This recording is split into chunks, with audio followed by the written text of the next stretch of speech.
জাতীয় নাগরিক পার্টি জানিয়েছে আজ শুক্রবার অনুষ্ঠিতব্য জুলাই সনদ স্বাক্ষর অনুষ্ঠানে তারা অংশ নেবে না, কারণ তাদের মতে এই স্বাক্ষর অনুষ্ঠানের কোনো আইনি ভিত্তি নেই এবং এটি শুধু আনুষ্ঠানিকতা মাত্র। এনসিপির সিনিয়র যুগ্ম আহ্বায়ক ও রাজনৈতিক লিয়াজু প্রধান আরিফুল ইসলাম আদিব বৃহস্পতিবার গভীর রাতে এক বিবৃতিতে এই সিদ্ধান্ত জানান।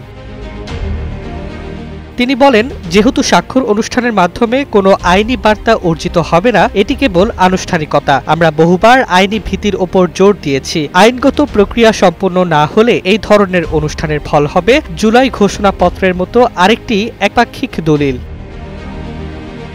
তবে এনসিপি পুরোপুরি আলোচনার বাইরে যাচ্ছে না। আদিব জানান, জাতীয় ঐক্যমত্য কমিশনের সঙ্গে আলোচনা অব্যাহত থাকবে এবং দাবি পূরণ হলে পরে স্বাক্ষর করা হবে। এর আগে এনসিপির আহ্বায়ক নাহিদ ইসলাম ও সদস্য সচিব আখতার হোসেন জানিয়েছিলেন, তারা স্বাক্ষরের জন্য ৩টি শর্ত পূরণ চায়। ১. জুলাই সনদ বাস্তবায়ন আদেশের চূড়ান্ত টেক্সট ও গণভোটের প্রশ্ন আগে জনগণের কাছে প্রকাশ করতে হবে। 10 বছরের যাত্রা তো কেবলই শুরু। একসাথে গ্রো করার এই জার্নি চলুক আগামীতেও।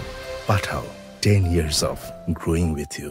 ২. আদেশের খসড়া জনগণের সার্বভৌম অভিপ্রায়ের বহিঃপ্রকাশ হিসেবে প্রধান উপদেষ্টা ডক্টর ইউনূস জারি করবেন। ৩. গণভোটে সনদের পক্ষে রায় দিলে নোট অব ডিসেন্ট এর কোনো কার্যকারিতা থাকবে না এবং নির্বাচিত সংসদ সংবিধান সংস্কার করবে।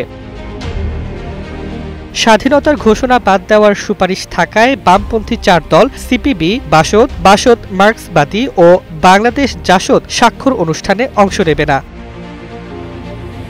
জাতীয় ঐক্যমত্য কমিশনের সহসভাপতি অধ্যাপক আলী রিয়াজ জানিয়েছেন, যারা পরে স্বাক্ষর করতে চায় তাদের সুযোগ থাকবে, তবে আগামীকাল উৎসবমুখর পরিবেশে স্বাক্ষর গ্রহণের পরিকল্পনা রয়েছে।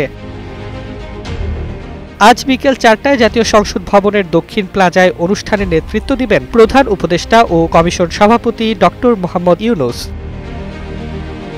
ডেস্ক রিপোর্ট, জয় দিন।